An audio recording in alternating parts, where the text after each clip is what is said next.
भइल गवनवा टूटल कंगनवा सैया से झकझोरी में।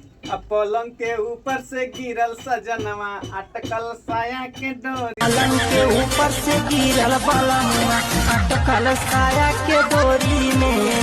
पलंग के ऊपर से गिरल सजनवा।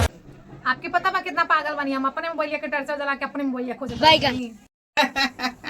तब मिलल की जान तू विराट कोहली है ते का नहीं खेल पावला काहे ई हाथ हमार हवे। रुको जरा अयो हथवा हमार हवे।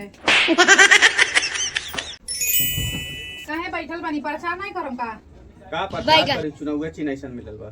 कौन सा मिल गई बटे आपके खटिया मिलल बा। तो का हम घरे घरे जाके कहीं ये भौजी खटियो दिया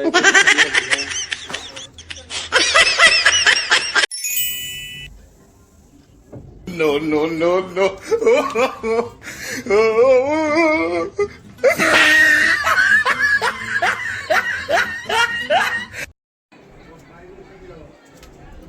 का हो हाल चाल है? ठीक है।